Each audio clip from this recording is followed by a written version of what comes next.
What is going on, everybody? Welcome back to another episode of Your Sports Digest, a special episode of Your Sports Digest, should I say, as today is our first of 4 installments of the 2026 college football season preview, where we will break down every single conference in the Power 4, the teams that are there, the players that are in the program, have departed the program, and what they are going to look like for the next season. I'm your host, Alex McNinch. Follow us on all of our social medias at Your Sports Digest, Instagram, Twitter, TikTok, YouTube, yoursportsdigest.com for your one-stop shop for everything. But this was such a success the first time I ever did it. I believe 2023 season, 2024 season, can't remember exactly which one it was, but when I did it, I had a lot of fun putting it together and watching the film and kind of just developing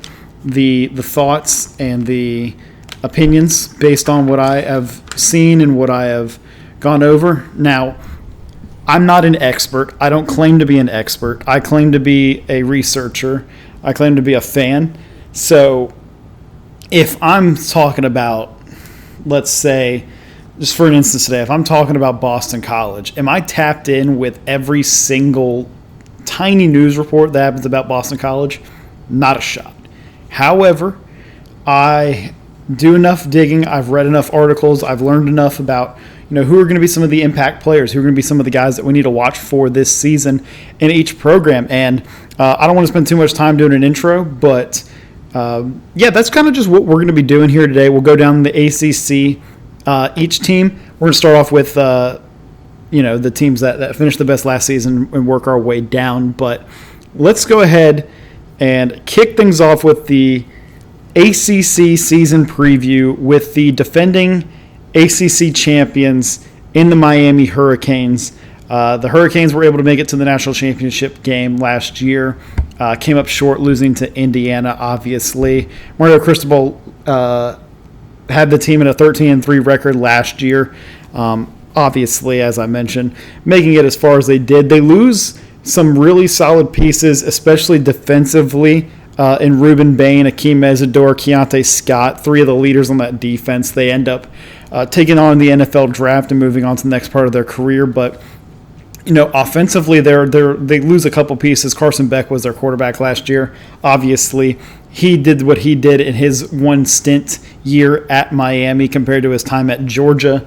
And Francis Mauigoa was one of the best tackles in the country, and provingly so by getting picked highly in the NFL draft this past year. But after that turnover of veteran guys, and there's plenty of other guys who are also a part of this. C.J. Daniels, a receiver who is very, very important to this Miami offense, and who just a bunch of different guys that were on this team and have moved on to the next part of their career. They've been able to supplement their roster with a lot of good guys as well, and retaining a bunch of good guys, because I think now in the college football landscape that we are and that we have, it's all about retention.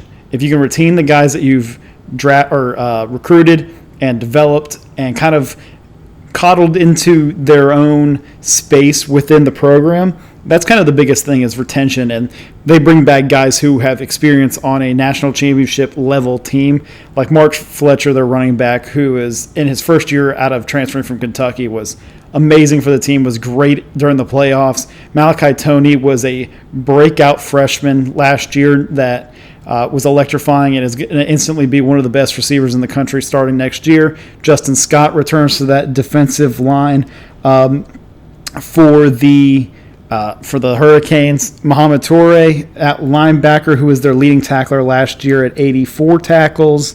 Bryce Fitzgerald returns, was their leading interception getter last year at 6.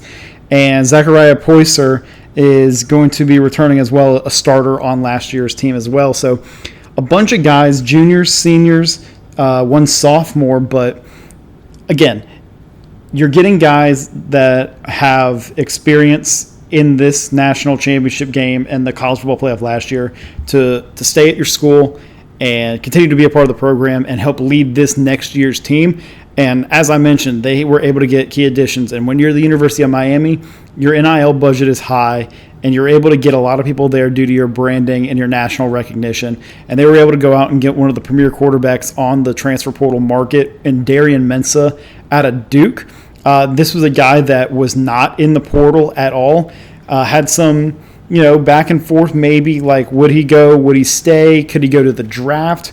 Who really knows? I guess he couldn't go to the draft last year, no. So it was either stay at Duke or end up going to the portal. Maybe there were some rumors about him going to Indiana. There were some rumors about him going to Miami. Obviously, there were also rumors about him potentially even going to Florida following his former coach in John Summerall, because Darian Mensah started his career at Tulane.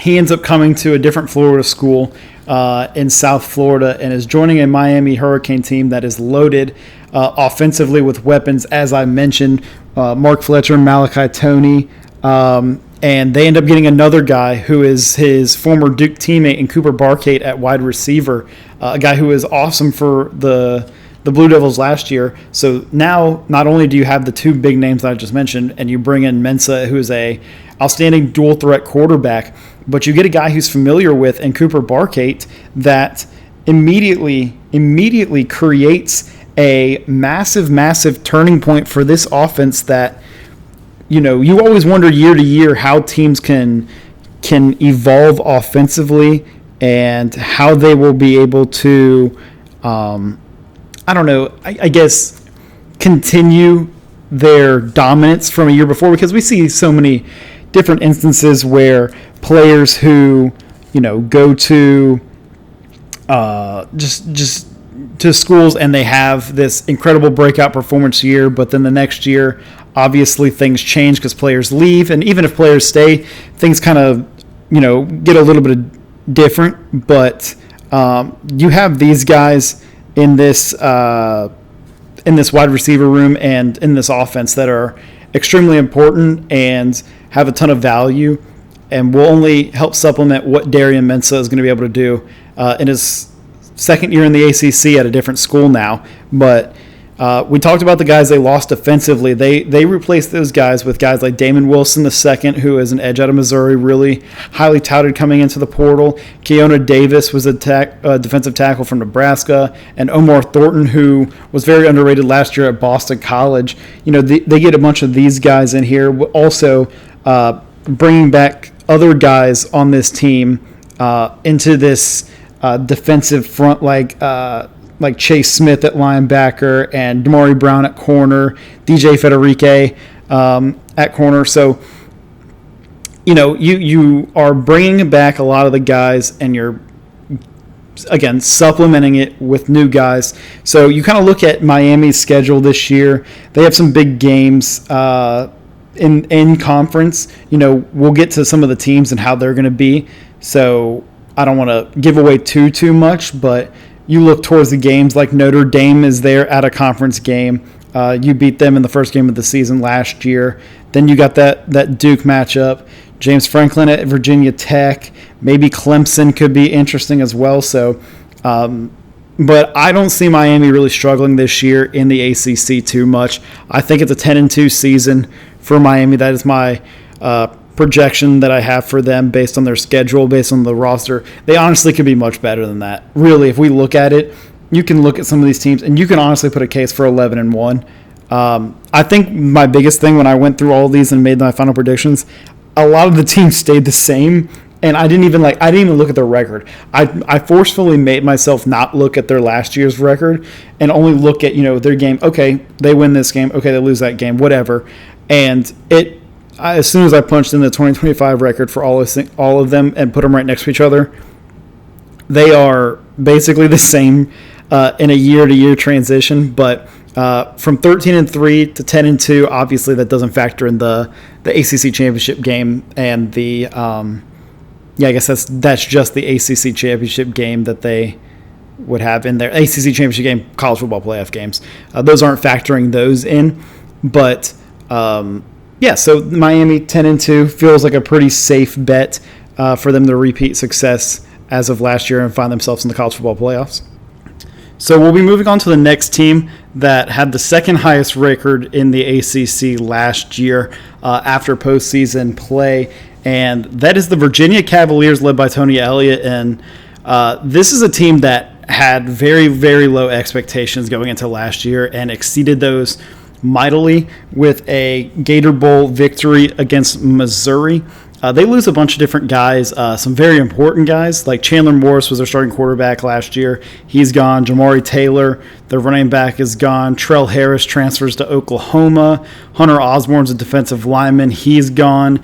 Jason Provard, DB, he goes to Kansas State. And Devin Neal goes to the draft. So you lose a bunch of different guys here, very important pieces to this Virginia team. So it's going to be kind of a little bit of a newer Virginia Cavalier football team, it's fun, it's interesting. So obviously the biggest thing is going to be, what are they replacing at quarterback with Chandler Morris? Well, if you can't beat them, join them. The Missouri quarterback, Bo Pribula, ends up leaving Missouri and heads over to Virginia. They're very high on him. He's a senior this year. Took over. Did he take over? I can't remember if he took over with injury or got hurt. I'm mixing him and the other Missouri quarterback up. I apologize, but they also got Eli Holstein to transfer over from Pitt, and both of them are going to be battling for the starting quarterback position. It's based on what I've read and what the things are through the grapevines in Virginia that Bo is going to end up winning the position, but also know that Eli Holstein is there as well, former Alabama transfer to Pitt to now Virginia.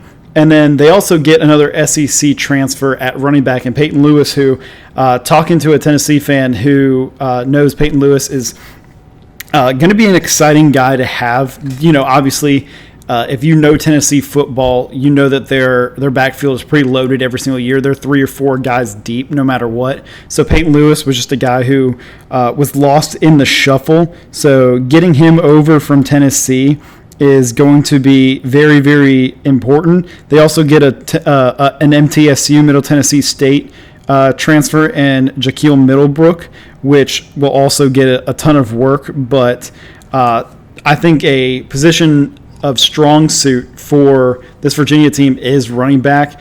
And then, again, you lose some other receivers. You bring in Deshaun Morton from Kent State. You also bring in Tyson Davis from Central Michigan, Jaquan Gibson from UMass, Rico Flores Jr. from UCLA. You're bringing a bunch of these guys at receiver to kind of replenish that group. They're really expecting big things from either Deshaun Martin and Rico Flores. So look for those two guys offensively at receiver to fill those holes.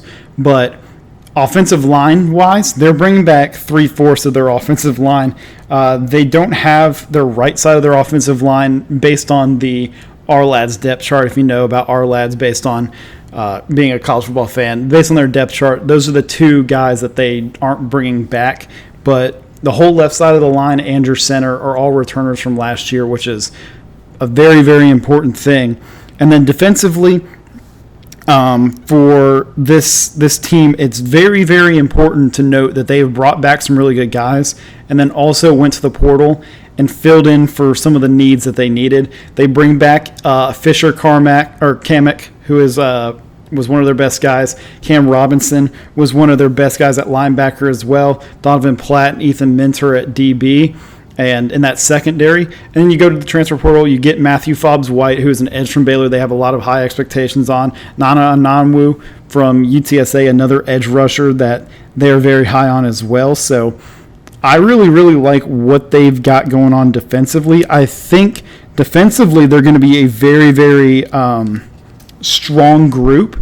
Now, it's all about, can they put it together again for another year, and can that offense replicate sort of kind of what they were able to do last year? I mean, you look at Virginia early on in the season, had unbelievable numbers offensively, and as the year went on, it kind of trickled down, and then you'd see it spark up, and then you'd see it trickle down a little bit more. But obviously, a lot of people's only memory in their mind about Virginia is seeing that snooze fest of a Gator Bowl against Missouri. So I don't know what to think of Virginia. I know I talked about how I like their defense a lot, but I think there's a lot of teams in the ACC that have gotten better, and internally with their development are just a better team now.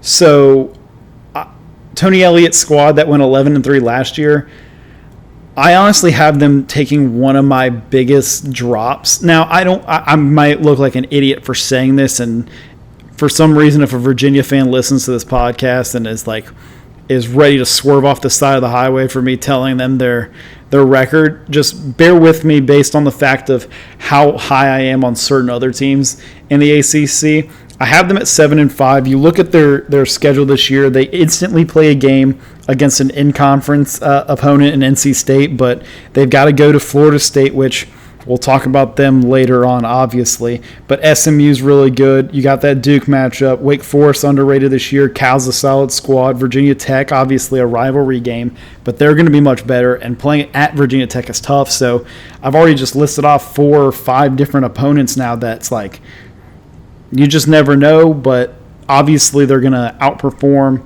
certain expectations. But ultimately, I don't know if Bo Pribula is the guy or Eli Holstein is the guy either. They could be good enough for ACC play, which really is all that matters. And then it really is just kind of, will the defense continue to replicate what they did last year? I really like Cam Robinson a lot. I've been watching highlights of him. He's been really, really fun to watch. But 7-5 for Virginia.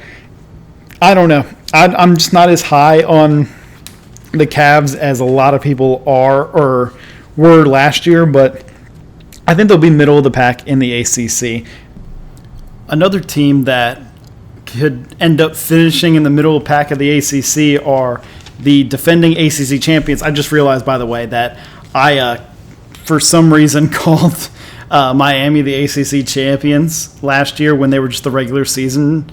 They're the overall record champions, and the real conference champions are the Duke Blue Devils, beating that Virginia team in the conference championship. Just completely forgot about that until I see Duke, and then remembered, oh wait, they played Virginia. I apologize for that, but this Duke team was in the ACC championship game last year. They won the ACC championship game. There was the controversial end to the season based on winning that game. The Power 4 conferences all get the champion to go to the playoff. The question was, were they going to let an 8-5 Duke team get into the playoff, or were they going to end up, going with one of the at-large bids, which they obviously eventually did, going with James Madison or Tulane getting into the tournament, or getting into the playoff rather. So Duke was left behind, and now this year going into it with another season under Manny Diaz, with a little bit of a chip on their shoulder. Unfortunately for this Duke team, they lose their quarterback, as we previously mentioned, and their wide receiver to Miami. And now you got to look at this team of all right, what offensively are they going to be able to do, and how well are they going to perform now with losing their star guy? Well, they retain a bunch of guys. Unfortunately, they lose their running backs coach, but Nate Shepard did not leave with him in the portal, mainly because Jaden Baugh didn't enter the portal for Florida, so there was no need for him to go there. He would have got more reps at Duke anyways, but that's besides the point. Nate Shepard is one of the most underrated running backs in the country, had an outstanding freshman season at Duke, and is only going to get better from here. He's exciting to watch. Jeremiah Hazley at tight end was very productive for them last year as well. And then they enter the portal, and they pick up a couple guys, Javen Nicholas from Charlotte and Jared Richardson from Penn, who are two guys that they're big on, especially watch out for Jared Richardson. They really, really like him. I think it's the fun thing about college football and getting in the portal are finding the guys that are from the FCS level and bringing them to this level or the FBS level and showing hey, we found the diamond in the rough. So Jared Richardson is one of those guys as well to pay attention to. But I think that they really, really like this receiving group that they got in the portal, and then supplementing them with, Nate Shepard and Jeremiah Hazley. Now, the question about this team is going to be from an offensive standpoint, is going to be about the quarterback situation.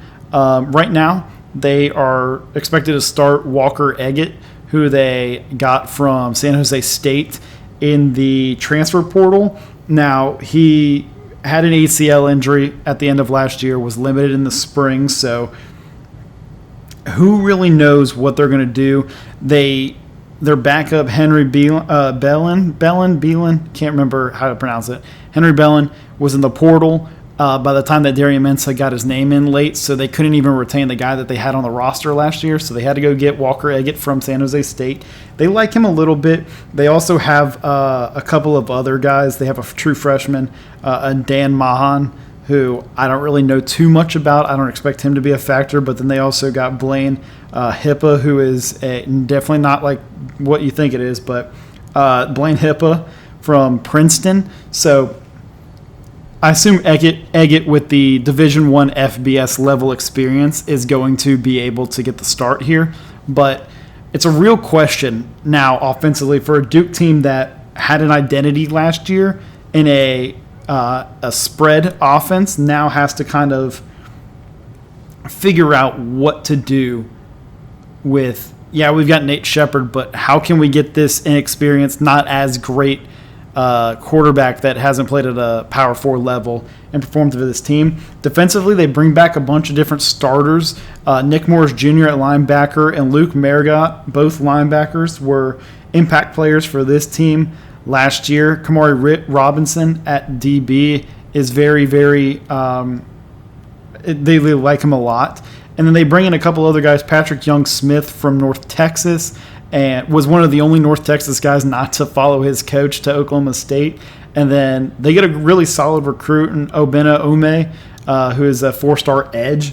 So kind of getting those guys in to the mix defensively, who under the defensive coordinator Jonathan Patke can find their flow based on how well they played.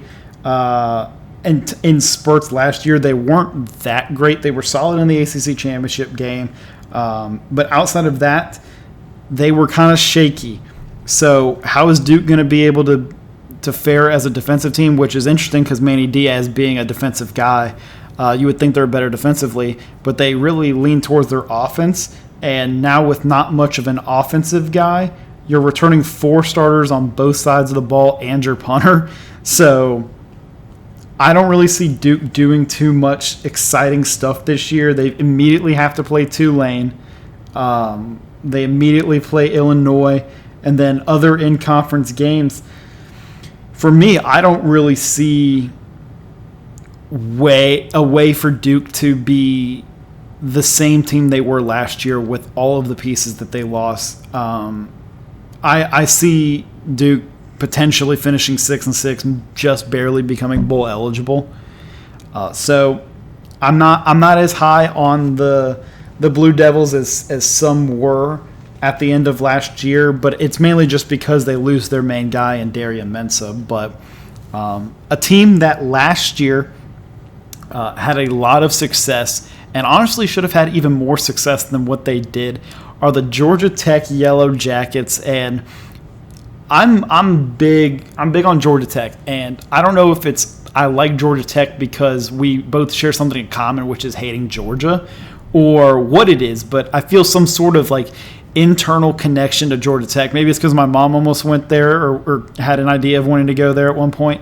I don't know what it is. I just have this weird connection to Georgia Tech in my heart that I feel strongly towards, but I'm excited to see what Georgia Tech's going to do. They lose some very important players, including their offensive coordinator ends up coming to Florida. So George Godsey takes over at offensive coordinator. They lose their quarterback in Haynes King, who turned his career around from what we saw with him at Texas A&M.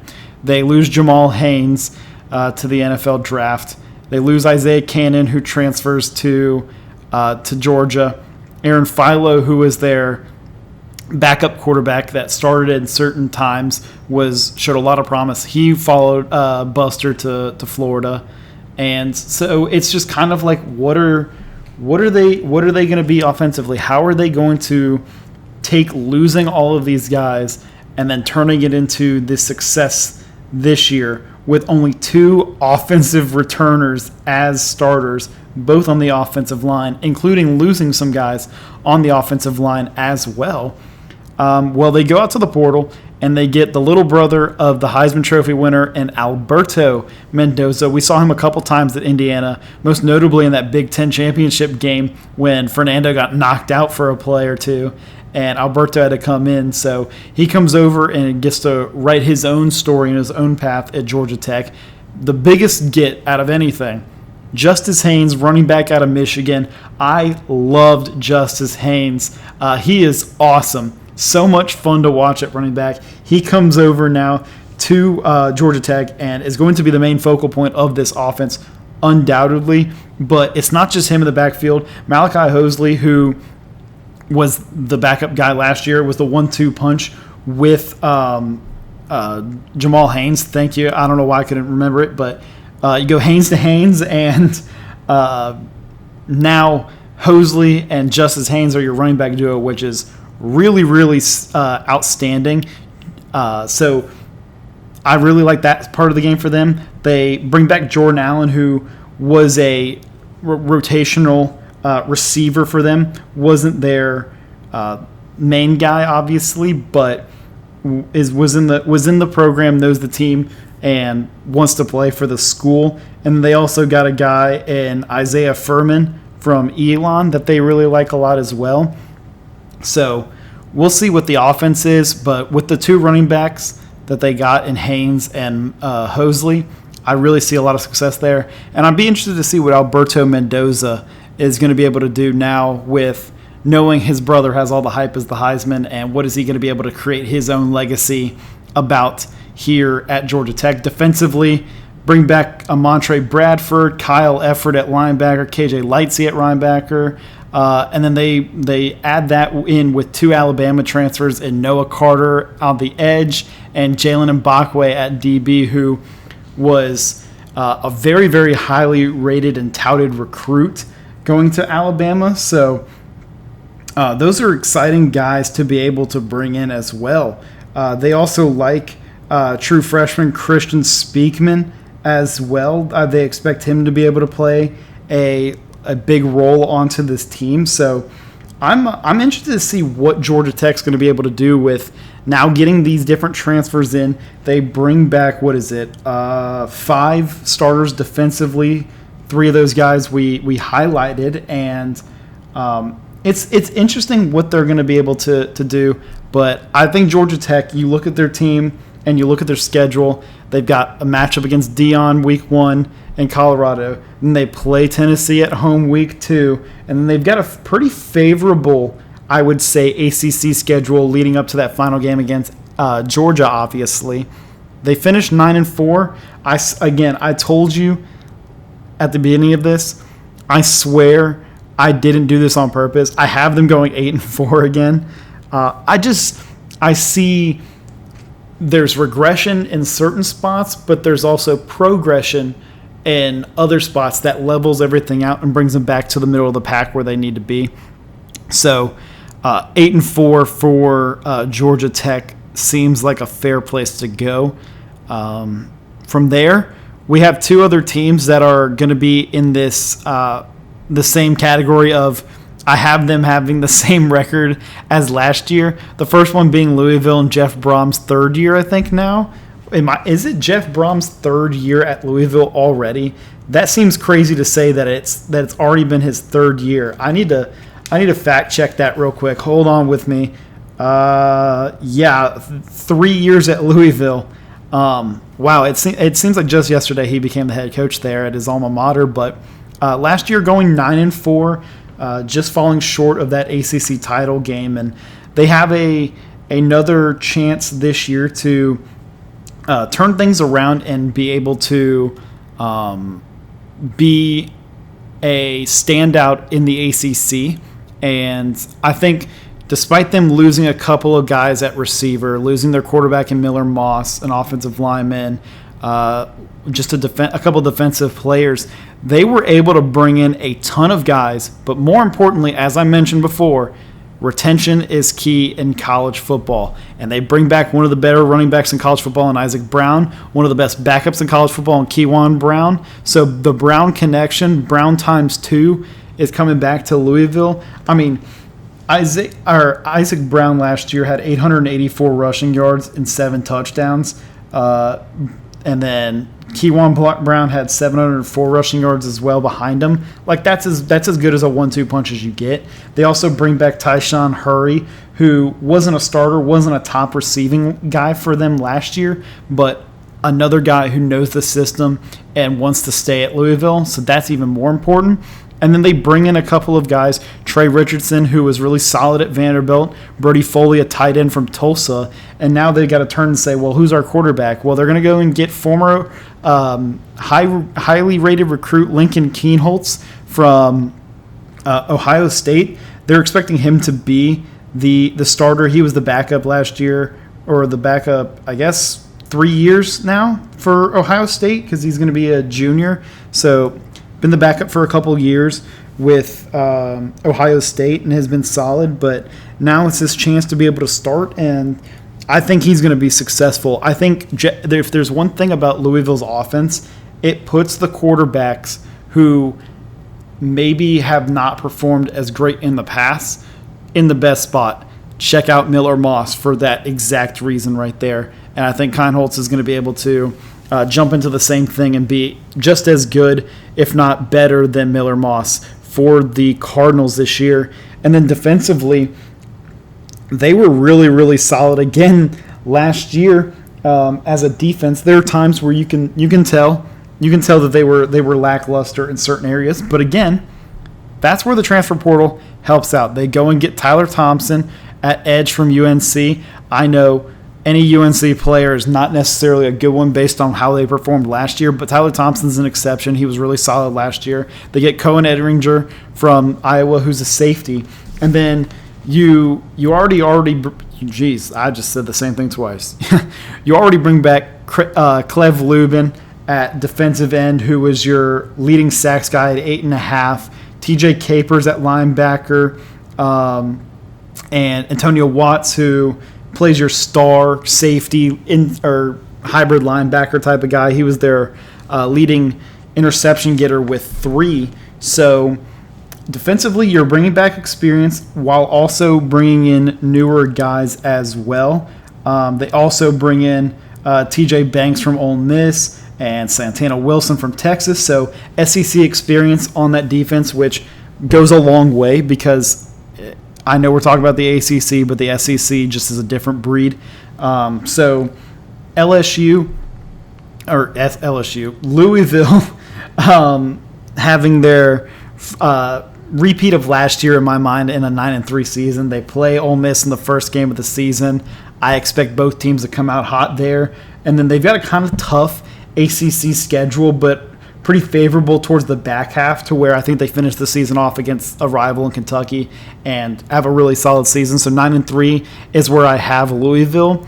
And then the other team that comes into this next is SMU, who also finished the year last year at 9-4 and are having higher aspirations than just missing the playoffs and kind of getting back to that 2024, I guess it is now, 2024 form where they end up making the college football playoffs that year. Rhett Lashley has done an amazing job at SMU. There were a lot of rumors this offseason surrounding his name in certain jobs, as well as Jeff Brom and Brent Key as well. I didn't even mention that, but Rhett Lashley had a lot of rumors surrounding his name of, schools that would potentially want him. He stays put. He signs an extension with SMU and comes back to a team that aren't returning many starters on offense, mainly just the offensive line, but the most important one, that they're returning is their quarterback and Kevin Jennings, who has already made a ton of headlines just based on the fact that they're going to be naming their future rehab center after him. So that shows how important he has been to the program. But bringing him back, he's a very, very, very solid quarterback last year. threw for 3,600 yards and 26 touchdowns, and was able to make things work on the ground as well. So he's one of the better quarterbacks and one of the better upperclassmen quarterbacks in college football, especially in the ACC, who have some fun, young, dual threat quarterback players. Kevin Jennings is one of the standouts there, but on the offensive side of things, they bring back two receivers who were rotational guys last year, in Yamir Knight and Jalen Cooper. They like both of those guys a ton. So those are different guys to pay attention for offensively at receiver. Now, they also lose some guys offensively as well. TJ Harden, who was their leading rusher last year with almost 800 rushing yards. Jordan Hudson, who was their leading receiver last year with 6 touchdowns. Matthew Hibner, their tight end, is gone as well. So you're going to have to fill those spots in a little bit as well, and they do so. At running back, they get Kendrick Raphael, who could be a breakout star this year as a transfer from California. He was awesome last year, over 1,000 all-purpose yards with 13 touchdowns. He was amazing for that Cal team that wasn't as successful. And then they also bring in Jalen Hale, who was a former, I think he was a 4-star recruit for Alabama. They had a lot of promise for him. And then Yannick Smith from Eastern Carolina. And then Theo Meline Ostrom, tight end from Texas A&M, who contributed a little bit last year for that team as well, one of the older guys on the team. So they figure out, hey, we lose these guys, let's bring in some new ones, and those guys offensively. Defensively, last year they were fine. They were fine last year defensively.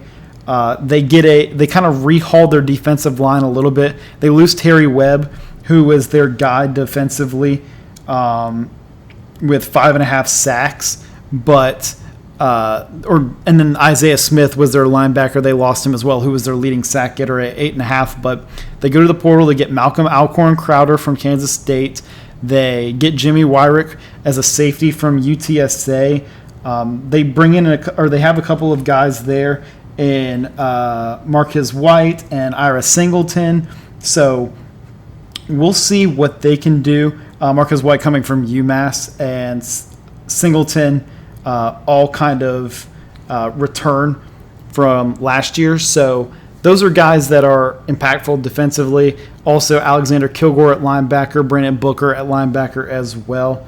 So SMU needing a little bit of a jolt defensively, kind of where they need to pick things up. But I think with Kevin Jennings' play offensively, they should be okay.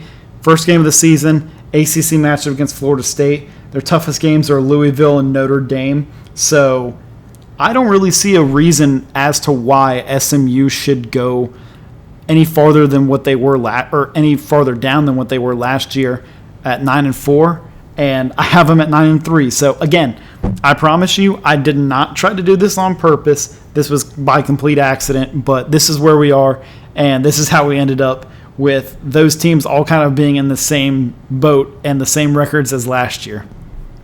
And now a team that really surprised a lot of people last year in this coach's first year at Wake Forest in Jake Dickert, going 9-4 last year, winning their bowl game against Mississippi State. Wake really surprised a lot of people in how they performed last year, especially with the new head coach. They were in the basement for the year prior before, obviously. They end up going out and making the changes they do, bringing in Dickert to be the head coach of the team. And now he's tasked with year 2, getting a new quarterback, getting some new guys. They lose Damon Claiborne, who is their running back, was amazing. He goes to the NFL. A couple wide receivers transfer away. A guy on the offensive line goes to Texas, and a defensive player is gone. So he's tasked with trying to rebuild this team a little bit year to year, and unfortunately that's kind of what it's going to be when you're one of the mid to lower tier teams in these Power 4 conferences. You're going to have to rebuild your programs every year. They do so by bringing in quarterback Gio Lopez, who started his career at South Alabama, was really, really excited about him transferring to UNC last year. It fell apart completely, as did everything else at North Carolina last year. So he gets a new face or a new program to kind of impress and change his ways about at Wake Forest. So he was really, really solid lefty guy from South Alabama. I remember him watching him for years against Southern Miss, so he's great. They bring in to replace Damon Claiborne, Katie Daniels, and Ty Clark. Ty Clark, who, or I don't want to say they bring him in, but Ty Clark returning from last year. Katie Daniels, a former 4-star guy from Florida. Really, really like him a lot. Smaller back, but not afraid to seek contact, and I think he'll be a big player for Wake Forest this year. And then they bring back Carlos Hernandez, who is a really important receiver to this group, and then also bring in Wandane Davis Jr. from UTEP, who Coach Jake Dickert is a fan of as well. Defensively, they have returners in Noor Gatkouth and Devon Patterson, who are some impact players on the defensive side of things. And then also bringing in new guys, DJ Johnson, who's a DN from New Hampshire, Tyler McNichols, a linebacker from UAB. That'd be a hilarious last name. And then Joshua Patterson, who is really, really solid from Iowa State. I'm sorry, the McNichols really just threw me off here, but Joshua Patterson's really solid defensive back from Iowa State. But, I mean, Coach Jake Dickert was talking about this team, and he was saying that they got a younger football team, and he told returning players that it's an amazing opportunity to be leaders and kind of have influence on these guys. And I think that is a big key for this as well. Like, you have Gio Lopez, who, sure, he's a new guy, but he's played college football. This is his senior year, or I guess his junior year now. Junior or senior year, I don't even know at this point. I think it's his junior year, but it might be his senior year. So he's got experience now this is his third school, so he could take his experiences and teach these guys. And then defensively, on the defensive line, they have all seniors and all returning starters. So it's kind of about, how can we pass the baton to these guys and show them, hey, we were able to overachieve expectations last year. Let's stick to playing Wake Forest Demon Deacon football, and we'll do that same thing this year. Unfortunately, I think last year, I don't want to say it's a fluke, but I think that last year was kind of a bit of, I think it was an overachievement based on what they have going on this year. And this year's a tough in-conference schedule.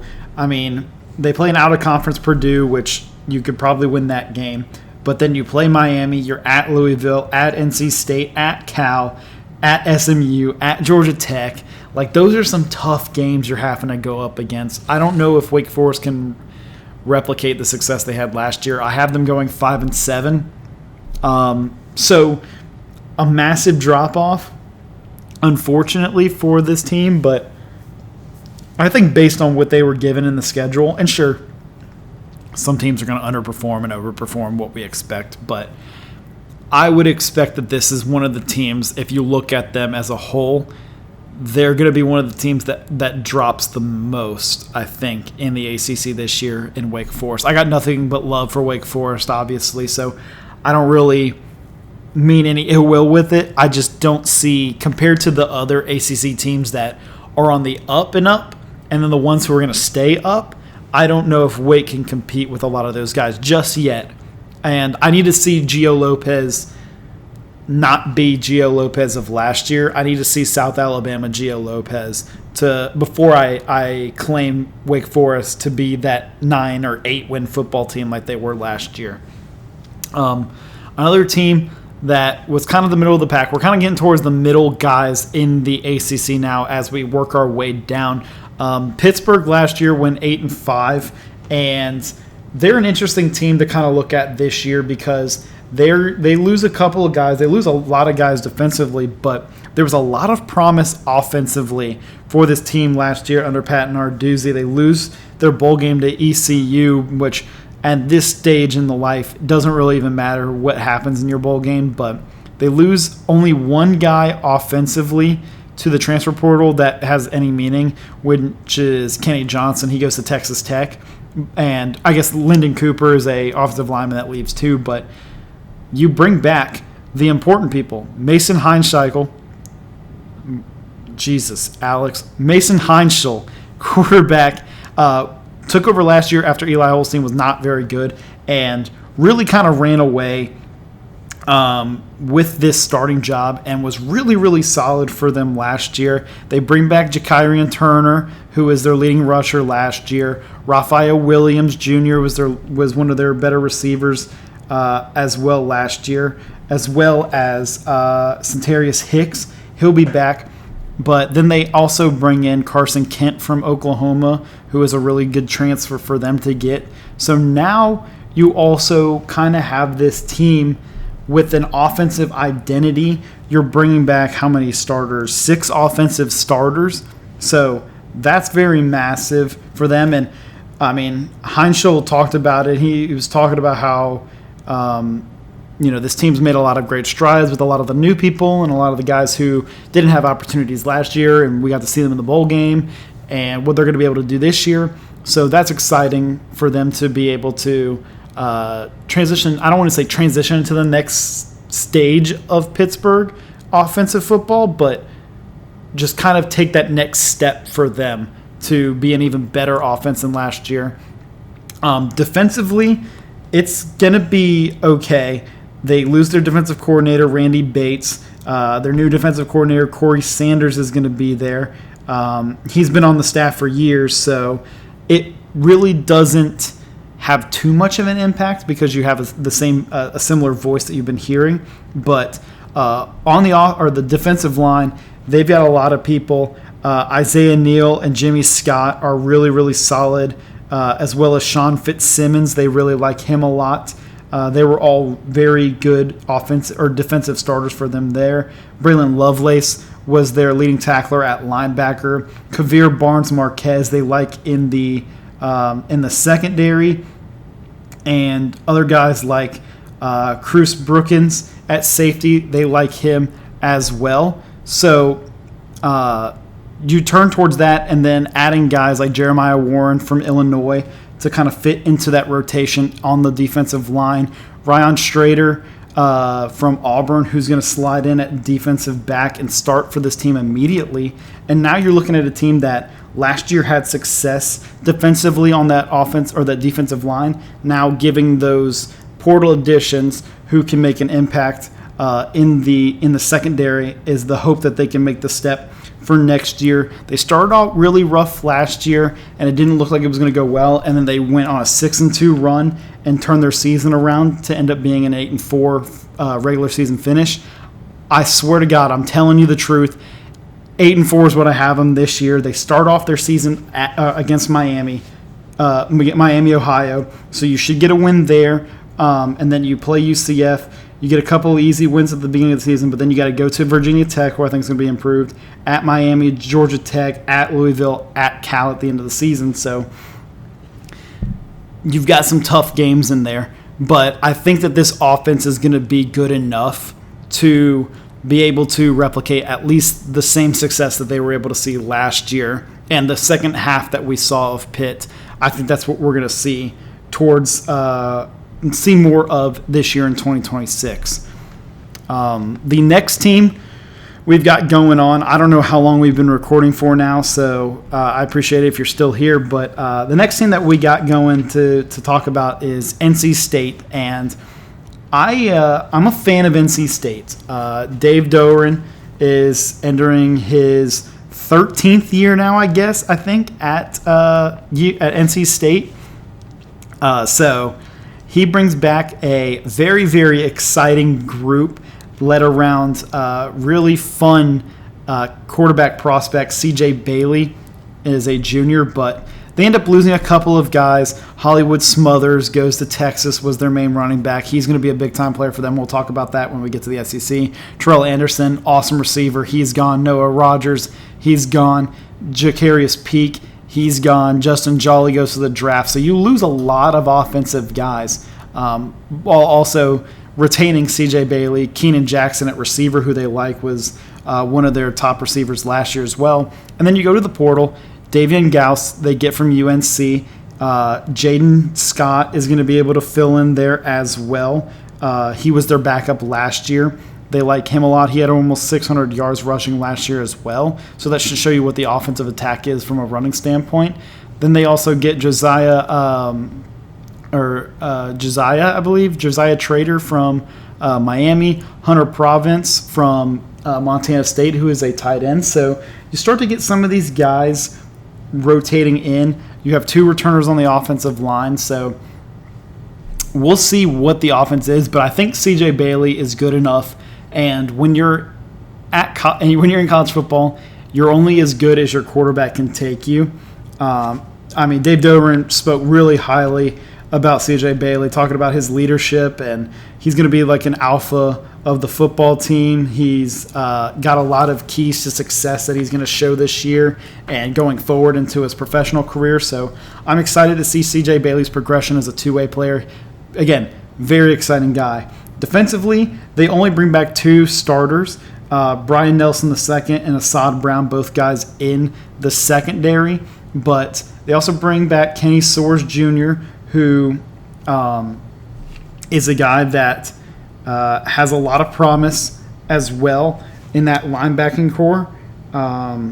And you look towards the transfer portal and who they get. Raul Aguirre from Miami, Harvey Dyson, a linebacker from Tulane, both of those guys linebackers. And you bring in an experienced safety in King Mack from Penn State. So those are some fun guys to be able to pay attention to and see what this NC State defense is going to end up being.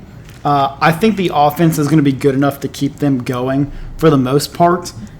They have some good games. At Vandy is going to be a fun one. Louisville, Cal, and then I guess Duke is another good one. But I think they have a favorable schedule, and I think they can even overshoot the projection I have. Maybe they could be an ACC championship contender depending on how the season goes. That's really for how we see his C.J. Bailey and that offensive progression go. But I have them at 8-4. They finished 8-4 last year, so we're going to keep the trend going there with them. Another team now, the first team that we're going to talk about with a new head coach are the California Golden Bears. And I think this is a breakout candidate team if we've ever seen one. This team with a new head coach, Tosh Lupoi, who is the defensive coordinator at Oregon, now brings this defensive mindset over to Cal. But all eyes are going to be looking at that offense. Their quarterback, again, I apologize if I butcher any names. I know him as JKS because I would never know. He's Jeremy. So it's Jaron Kiwi Sagapaludi. Nope, whatever. We're done. I know he was a 5-star quarterback, was originally going to go to Oregon, and then flips back over to Cal. Fun swinging lefty. They're able to bring back some guys in that wide receiver room and offensively on the line. They bring back 2 starters, but they lose their running back. We talked about Kendrick Raphael, who is awesome. They lose Jacob DeJesus to the NFL, but then they add Adam Muhammad, who's a running back from Washington, who is awesome, hard runner, bruising back type of guy. They bring in Chase Hendricks from Ohio, who they like a lot, Ian Strong from Rutgers, who is really fun. So you get these guys in this offense, and I mean, JKS talked about it, and he said that the receivers so far have been making his job much easier in the spring ball and in practice. So that's all that matters, and it'll be interesting to see what their offense is going to look like now with a new head coach and new offensive coordinator with a new mindset. Defensively, they should be pretty solid now. They were not that great last year, but this year now with a new defensive head coach, they should be pretty good. They did lose a couple of guys. Cade Olave from as a linebacker going to BYU. Luke Farrelly, who was a part of the whole issue with Clemson and Ole Miss and Cal kind of being the illegally recruited and poached from another school. Well, that's a conversation for another time. He's at Ole Miss now. Hezekiah Masses goes to the NFL, but then they bring in some other guys like Ricky Fletcher from Ole Miss, so eye for an eye, I guess, with Pete Golden there, and return Aiden Mantuai as a safety and Jaden Wayne at linebacker. So, but they've also got some other good guys, and Jericho Johnson, Nate Burrell, some other guys. Those are the other guys to pay attention to in the on the defensive line, I guess. So last year they weren't the best. They were 78th in rushing defense in college football, but it's going to be about what are they going to be able to do under a new scheme, under a new coach. It's kind of a big question mark, but I think with the leap that this team could take this year offensively, I think they could be really solid. Last year they were 7-5. I had them at 8-4 just to say that they're going to get ahead of the curve. They've got some pretty favorable games here, especially early against UCLA, new coach versus new coach.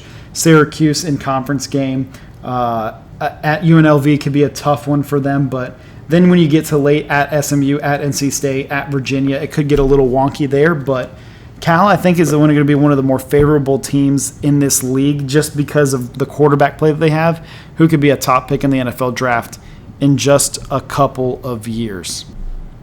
Now we come up to the underachievers, the three in a row underachievers in the ACC. First of all, with a guy who was his seat to most was a burning flame waiting to be put out and dumped away in Dabo Swinney at Clemson. They bring him back mainly because his buyout's a lot of money, and they didn't want to pay another head coach because they're paying him a lot of money. But Clemson last year, 7-6. They lose their bowl game to Penn State, so 7-5 in the regular season. It's just an underachieving team the past few years under Dabo, and I thought that this year was the time to get rid of him, but obviously they have some belief in him to be able to turn it around this year. They lose very important pieces. Cade Klubnik, their quarterback, is gone. Adam Randall, their starting running back, gone. Antonio Williams, their star receiver, gone. Peter Woods, TJ Parker on that defensive line and linebacker, gone. Khalil Barnes, your best safety, he's at Georgia now. So it's about what are they going to be able to bring in. And the thing about Dabo Swinney, you love him, but you hate him for this. You love the idea of, I want to be authentic. I want to be able to bring my own guys in. He was against the transfer portal, did not want to bring any transfers in. This year, he ups his transfers by a couple and brings in some key guys defensively. Marcus Strong's the defensive tackle from Oklahoma, so stealing from his old DC and Brent Venables. And then bringing in Elliott Washington, the second, a DB from Penn State, poaching off James Franklin, leaving that school. But they end up bringing, and then they've got some other guys who are going to be true freshmen. Polo Anderson, what a name, by the way, coming in at safety. He could be a factor for this team this year. But they bring back a bunch of guys as well. Gideon Davidson, who was their backup running back last year, only had 60 rushing attempts, but he will be their starter this year. Bryant Wesco Jr., who was really, really solid for them in the past, so he can fill in at receiver. TJ Moore is another guy who was their second leading receiver. I guess he led the team in overall receiving yards at 837, but not enough receptions. So he realistically is your number one. Everybody knows who Sammy Brown is, I believe. He's one of the better linebackers in the country. Led the team last year in tackles and second in tackles for loss and second in sacks. He was awesome. And then Ashton Hampton is your main guy coming back at DB. Had a one pick last year, but you look at this team and you look at the defense, you look at the offense. It's going to be a brand new quarterback, but not new to the program. Christopher Vizna is a guy who was the backup for Cade Klubnik all these years and now finally gets his turn to be the starting quarterback at Clemson. Is he going to be good enough? I don't know. I genuinely do not know. And that might cost Dabo his job. We'll find out. I don't know.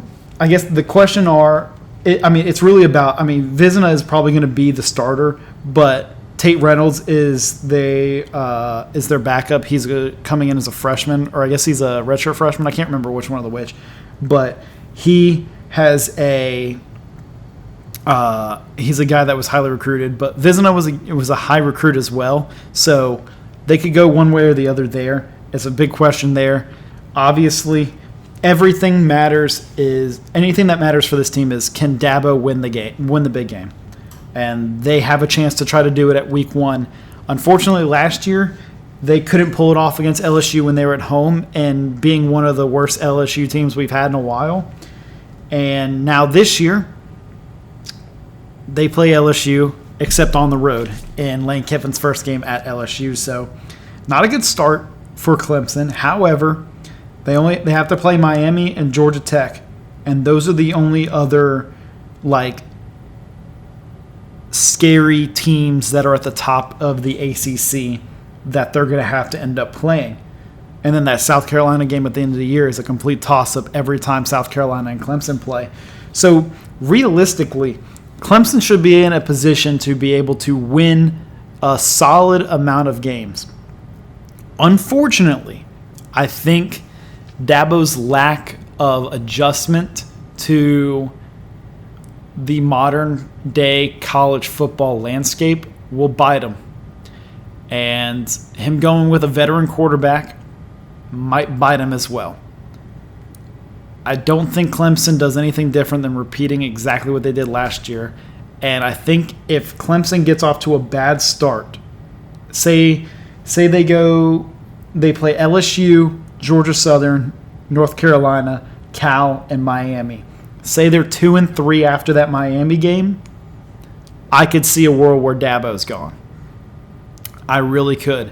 And this is why the 7-5 record could be what it is, because that might be their ceiling after he's gone.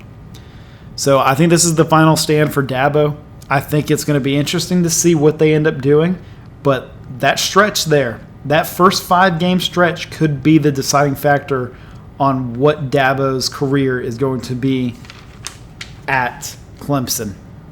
And another coach who was hot on the seat, according to all their fans, but no, not to the administration. They love this guy. They love him. And I'll tell you what, as a Florida fan, he's a Memphis Tiger, so I love that for myself as a Memphis guy. So I love Mike Norvell. I hate the fact that I love a Florida State coach, but he's likable in the sense of I knew him before Florida State, so I liked him prior. But I love nothing more than Mike Norvell just to be there for the rest of his career, because so far in his time at Florida State, it has not been successful. And this year's team, everyone thinks is going to be different. That's the Florida State motto. Every year it's going to be different. They lose a couple guys. Lloyd McCoy goes to Louisville as a receiver. Justin Cryer, linebacker, to Texas. Earl Little goes to Ohio State. Edwin Joseph goes to Ole Miss. And then Darrell Jackson goes to the NFL. And now it is about – or then it's kind of – yeah, sorry. It's kind of about what are they going to do, how are they going to turn things over at quarterback, with Thomas Castellanos being a complete failure last year after – murdering Florida State 2 years ago when he was at Boston College, and then came to Florida State and murdered their entire offense. Who is going to be the starting quarterback? Well, it's Ashton Daniels, who is a 2-time transfer, originally starting out at Stanford. I liked him at Stanford, and then he went to Auburn, and then was poo. And now he's at Florida State, and they are obviously talking about him like he's the greatest dual-threat quarterback since Cam Newton. And it's kind of crazy. I don't know. I don't really see much in Ashton Daniels anymore to be a competent starting quarterback at a Power 4 school, in my mind, in my personal opinion. But they get a good running back in Trey Wisner from Texas. I liked him a lot. Xavier Chaplin comes to help that offensive line, it's all new. It's an entirely new offensive line, essentially, from starters a year ago. They bring in a couple of fun, interesting freshman prospects, recruits. Chuck Kennon, who is a 4-star defensive back, he'll come in and probably have an impact pretty quickly if I had to guess. And then Jalen Anderson, who is a 4-star JUCO recruit, edge rusher from Pearl River. Shout out PRCC. And then, since we're just going to be on the Hattiesburg area, they bring in a Southern Miss linebacker, Chris Jones, who I loved Chris Jones at Southern Miss. It kills me to see him go to Florida State because I loved Chris Jones at Southern Miss. So he's going to be awesome for this team, by the way. Florida State fans, you're going to fall in love with him. He just plays hard. He makes every tackle. He's everywhere on the field. But they also bring back a couple of guys in the receiving corps. Deuce Robinson, who's probably going to be a first-round pick this year. Micaiah Danzy at receiver as well, another returner. And then defensively, they bring back Mandrell Desir at D-line, Ashlyn Barker, and Jabril Rawls. Shout out my guy. Shout out our guy. They'll both be back in the secondary. Jabril's going to be the man next year. Could have transferred elsewhere, but stays at Florida State. Removed himself from the portal, but my job as a Florida fan is to hate Florida State, and my hatred for Florida State is also everyone else's realistic expectations for this team. I don't see this team doing much more than repeating what they did last year. And is this the time that Mike Norvell is gone? Probably. Maybe so. Could they finally do it? I don't know. But you look at the schedule this year, and they play New Mexico State, so they get a little bit of a warm-up there. But then SMU, tough. At Bama. I know you got the win last year. Different Bama team. You're not at home playing in a monsoon for 45 minutes and then just randomly sunshine. And you're also not having to face Bray Hubbard of last year. You're facing Bray Hubbard of this year. And then at Louisville, at Miami, Clemson, if they're still good by then, at Pitt, NC State, and then at home against Florida, which don't care, wipe the floor, doesn't matter. So Florida State 5-7 last year, Florida State 5-7 this year. It's what they are, it's what they're going to be. I'm sorry if you're a Florida State fan listening to this. I know there's going to be Florida State fans listening to this, and it's the harsh reality. It's the truth. This team is not that good. The team was not good last year. Gus Malzahn was the offensive coordinator. Gone. Tim Harris Jr. now the offensive coordinator of this team. A lot of people didn't want Tony White to return as the DC. I was seeing online. He does anyways. But he also produces NFL talent defensively, so can't really complain there. If you're Florida State, 5-7. Don't really care. Nothing else than that for me there. The next team, the extreme underperformers at UNC. My dearly beloved coach that made my childhood the best childhood ever, being a New England Patriots fan.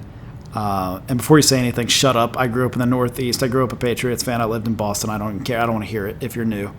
Bill Belichick could do no wrong in my eyes. But unfortunately, to the folks in Chapel Hill and at North Carolina, he does everything wrong. And whether that's on or off the field, don't have to get into that discussion on this podcast. But a complete disaster last year, and they're still facing disaster with Michael Lombardi's departure now this year, or just a few days ago. But when I talk about key returners, it's not even key returners. It's just returners, really. Damon June at running back is going to be the guy that returns in the backfield for them. He was solid last year. Jordan Shipp at receiver was their main guy. He was okay. On the defensive side of things, Melkart Abu, Jode, no clue. Honestly, I've never heard of the guy before, but I did some research, and they really like him a lot as well. Andrew Simpson at linebacker, he's really solid. And then Greg Smith, former Gator, at DB. He's pretty solid as well. So I really think that this team is a make or break for Bill Belichick. They lose a ton of guys to the transfer portal. Davian Gauss goes to NC State. We talked about him. Miles McVay was a competent offensive tackle, goes to Mississippi State. Dontre Robinson was their only defensive defensive lineman that was productive. Another former Gator. He goes to Oregon. Tyler Thompson we talked about at Louisville. And Kamori House is another linebacker. He heads to Arkansas. So Bill Belichick's having to recreate this entire team, basically. Brings in a new quarterback, Billy Edwards Jr., former quarterback at Wisconsin, now takes over here. They bring in Mason Humphrey, a receiver from Lehigh. They bring in Jordan Washington, a tight end from Texas. A lot of people might know that name. And then defensively, Donovan Hoylett, they like him, a defensive lineman out of Richmond. And then their best recruit was KJ Sadler, a 4-star receiver that can help that offense. I really don't think that things are going to go good. Bobby Petrino is now the offensive coordinator after being the interim coach for Arkansas at the end of the year last year. He is the offensive coordinator at UNC, so it is a retirement home in Chapel Hill when it comes to the football side of things. Coach Belichick says that we didn't have anywhere near the continuity that we expect to have this year. Bill, I love you. I don't know if there's any continuity at all with this football program from top to bottom. I don't want to crap on UNC because I have now recent ties to the school, unfortunately. Or not, I don't want to say unfortunately, but new ties to the school. But I also want to see Bill Belichick's success since he brought me a lot of success. But you look at the schedule, and I see 3 or 4 games where maybe they're the better team. So 4-8 last year, 4-8 this year. There's no real difference in my eye, kind of what's going to happen for UNC, unfortunately. We get towards the bottom of these teams last year, as we talked about UNC being at the bottom. Stanford's another team is at the bottom by general manager, commander, war general Andrew Luck being the guy in charge there. He brings in a new head coach. Tavita Pritchard was the quarterback's coach, I believe, with the Washington Commanders last year. So what a jump for him at Stanford. Now is tasked with kind of rebuilding this Stanford program. They are expected to finish last in the ACC this year, and I see no different from that. They lose Elijah Brown, their quarterback, last year. He goes to Washington. Cole Tabb was their running back. He goes to Cincinnati. C.J. Williams goes to the NFL. Sam Roche as well. Amika Ogori. Jeez, Alex. It's a Gator. You should figure this out by now. He goes to Florida. He was a young guy. Florida reporters really like him. And then Cheo Jokri ends up going to Duke. We didn't talk about him earlier, but when you're a Stanford transfer, unless you're a top player in the country, it's not that important, really. But now you look at the guys that return. Micah Ford, their starting running back last year, was really, really solid. I think he's going to be a breakout player for them this year again. He returns. Is their only returning skill player for this team. Their line brings back 3 of the guys. Defensively, they bring back a couple guys on the D line, a couple guys in the secondary. I'm really surprised they're able to bring back that many guys based on a new coach coming. 7 returning guys defensively. That's awesome for this team and for the new head coach. And then they bring in some new guys. The new quarterback this year is going to be Davis Warren, former quarterback at Michigan. A lot of people may know him. Has been a spot starter over the years, was a starter for a couple games in a row, and kind of never really found his footing, and is now not a Big Ten caliber quarterback at Michigan. So obviously with Bryce Underwood taking over, he's gone, comes to Stanford to kind of ignite his career. And then they bring in a couple of receivers, Nico Brown from Yale, Carter Shaw from UCLA, fill up the O-line with some other guys from the FCS level. Leeward Bryant comes over from Washington as a defensive back. And they recruited big in getting Zion Robinson, a 4-star receiver. So that's kind of important for this Stanford Cardinals team that is really a massive question mark with a brand new coach with no experience overall in this college coaching landscape. But their linebackers and the experience on the offensive line should make them pretty good. As I mentioned, Micah Ford's really awesome, and their coach, Coach Pritchard talked about how he can tell how much fun it is to see this team win, or see this team as a group together, and hopefully that translates to winning, and they're going to try to play complementary football. Well, I hope you do, because the expectations are low at Stanford, yet the pressure could be a little high to be able to turn things around. They were 4-8 last year. I don't see them any better than they were last year, genuinely, based on how good the other teams are. 3-9 seems like a good level for them to be at. Syracuse is next. Fran Brown, who can recruit, but hasn't been able to have the on-field success just yet in his, I guess this is going to be his 3rd year now at Syracuse.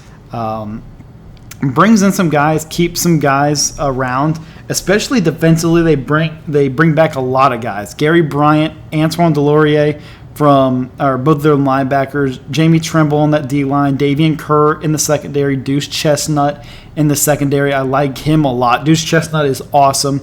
I believe he is going to be a big-time player for them as well. And you kind of look now towards the guys that they go and get. Sure, they lose a couple of guys, important players. McDaniels is important as a DB. Yassine Willis was their starting running back last year. He's gone. Darryl Gill, who was a top receiver on their team last year, gone. Jonte Cook, a top receiver on their team, gone. Both at Ole Miss. But you bring in new guys. You bring in a bunch of new guys, including a 5-star Calvin Russell, wide receiver, one of the better wide receiver recruits in the country. He's going to be a big-time player immediately. Also bringing in Matt Alton from Penn State, Elijah Moore from Florida State, and Cole Weaver from Miami of Ohio. So you bring those guys in, as well as Jawan Johnson, who's a running back from LSU. But the starting quarterback, it's going to be a battle between Steve Angeli, who was their guy last year. Or I don't want to say their guy last year, but he started out as their guy last year and then tore his ACL, and then they went 0-8. So are they going to have him start? Or are they going to start the former 5-star top quarterback recruit in Malachi Nelson coming over?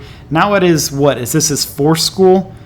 Malachi Nelson, what was it, USC, Oregon, UTEP, and now Syracuse. So you now got that there. And then defensively, you bring in Dylan Fontes from Maryland, who's really solid. Keyshawn Johnson from UT Martin as an edge rusher. They like him a lot. So the passing game should be really solid if Angeli is the quarterback.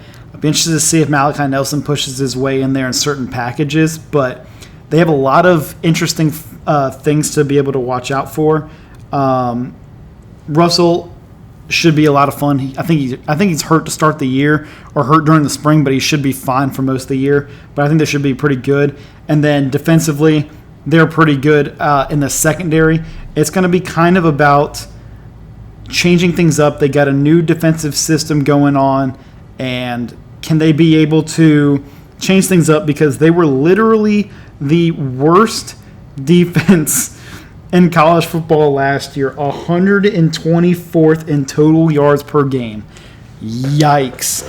That is bad. That is really bad. So, sure, could they be good this year? Offensively, sure, they could be. I think they're going to be a little bit better. I think 6-6 is a fair shot for them with a lot of experience in the secondary. If Angeli is healthy, if Russell can get into the mix, and then some of your new guys you bring in at skill positions in the transfer portal, I don't see with this schedule that they've got how they couldn't win 5 or 6 games and maybe make a small progression. It's just going to be about, can that defense stop giving up a gazillion points a game? And we'll see. You would hope so, with Fran Brown being their head coach. Now, the final 2 teams, the first one is a team that is going to literally flip their 3-9 season completely around. And then the other one, we'll see. But Virginia Tech goes out in this offseason with a coaching search on the horizon. They know they're going to have to make a move, and they know they're going to have to find a new guy to lead the program.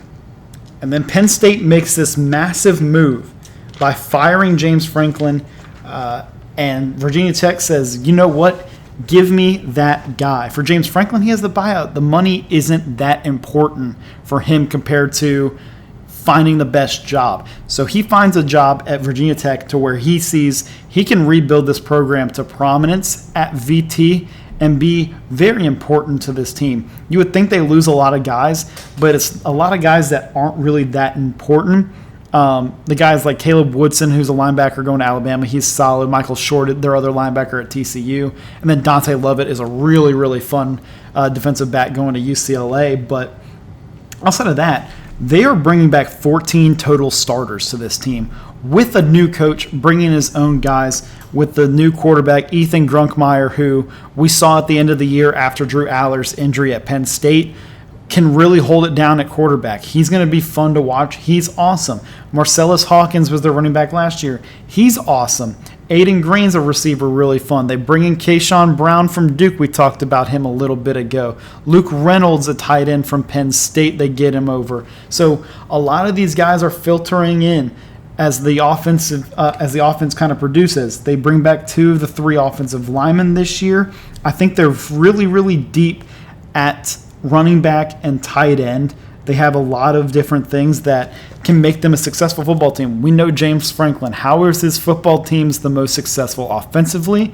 Hand it off to that guy in the backfield and let him work with the big boys up front we've seen in the years past, like Saquon Barkley, Nick Singleton, Katron Allen, guys like that, and even more countless guys going back to his days at Vandy. So Marcellus Hawkins should have a great year, and I think Ethan Grunkmeyer has a chance to really break out here in the ACC. Defensively, James Franklin's always going to have a defensive team no matter what. They have returning guys, Kamari Copeland on the line, Caleb Spencer at linebacker, Isaiah Cash are guys to pay attention to, but then also brings in his own guy in Keelan Wiley from Penn State, and then goes out and gets a guy from the SEC in Javion Hilson at linebacker and Jacquez White at DB from Troy.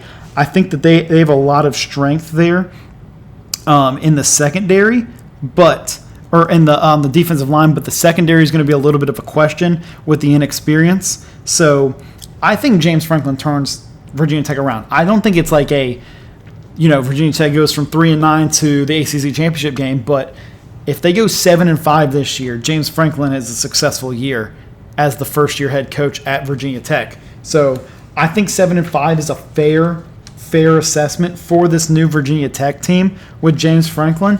And I think that's kind of the base level that you would expect from this team going into this season with basically some of the Penn State guys and a whole new team or a whole new offensive system now with James Franklin there. Then the final team in the ACC that we have to talk about is going to be the last place finishing Boston College Eagles under Bill O'Brien in his 3rd year now at BC. Not good so far. It wasn't very successful wasn't too successful in the NFL. Was as a coordinator. Now at the college level, not the best. They lose their best guy and their running back, Turbo Richard. He goes to the defending national champions in Indiana. Reed Harris is an important guy on the receiving corps. He goes to Arizona State. Omar Thornton, talked about him going to Miami. And then Jude Bowery, their best offensive lineman, goes to the draft. But they bring back a couple of guys. Kalen Chudzinski at tight end is pretty good from what I've seen. Onye Nwosi at edge, and then KP Price in the secondary. Those are guys that are interesting and returning guys for this team. They go out into the portal and basically get all new guys. Their starting quarterback this year is going to be Mason McKenzie, at least that's what it's slotted to be right now. Mason McKenzie, you're probably wondering, who is this guy? I didn't know him either. Saginaw Valley is where he went. If I told you, if I was face to face with you and you were to guess where Saginaw Valley was, or could tell me you've heard of Saginaw Valley, I would have probably given you every last dollar in my bank account, because there's no way that you could have told me that. But he was the the Great Lakes Intercollegiate Athletic Conference Player of the Year, and the last guy to win that award, Trinidad Chambliss, quarterback at Ole Miss. So now you kind of think about it, okay, is this kind of the way to go? Can you go and get these types of guys in the GLIAC? Is this a hot pot for quarterback transfers into a Power 4 school? We'll see with Mason McKenzie, but Coach O'Brien was talking about he's a really good runner, quick release, very smart. He's got good poise. He shows up every day ready to work. So when it comes to the guys like this that you don't know anything about, like nobody expected Trinidad Chambliss last year to factor in anything coming out of Ferris State. They all expected Austin Simmons to be the guy. Mason McKenzie, you don't know anything about him. Now he can come in here and prove himself right. that he's a good enough quarterback for this level. They also have Evan Dickens is going to be their starting running back transfer from Liberty. Nico Brown is going to be their number one guy. Probably eventually they're pretty high on him from Yale. And then defensively they bring in an edge from Georgia and Chris Jones, who is a former top recruit. I don't want to say top recruit, but highly touted recruit. And then Anthony Polano, linebacker out of Washington State. They like him a lot as well. But ultimately, this team brings back one offensive starter, and it's their center, 4 defensive starters, and we talked about them, and their kicker. So Bill O'Brien's really trying to figure out what can they do this year to be different and be better as compared to what it was last year. I think McKenzie can really shock some people just because of the unknown factor. I think it's very intriguing. And it's basically a whole new team, so there's no way you can be 2-10 again. There's some guys on the offensive line that there's going to have some questions about. Seems like that's kind of the biggest concern as well because, from a 2-10 team, you can't get any worse than that. But then also you lose your best running back in Turbo Richards. So can Evan Dickens fill in those shoes? We'll see. I don't know. I have them going 4-8 to finish out the bottom part of the ACC, and I think Bill O'Brien probably doesn't last through the year at BC. But they could win a couple more games depending on how Mason McKenzie goes, and maybe having a whole new team could kind of turn things around for the program. I know this is a long one. This has been a very, very long one. But I'm going to have timestamps throughout this. I didn't say that at the start. I should have. But I'm going to have timestamps throughout this that'll hit where each team is at. That way people could skip around and get there. If you want to listen to it all the way through, go for it. That's why I'm only having one podcast this week, probably, unless some things happen. Towards the end of the week, maybe we'll do some MLB stuff, but I'll post about that and probably pay attention to all my social medias at Your Sports Digest for all of that kind of stuff.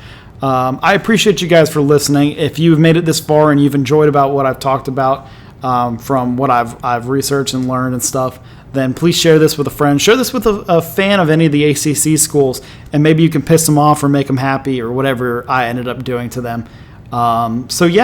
Stay tuned for next week. Next week we'll be doing the Big Ten.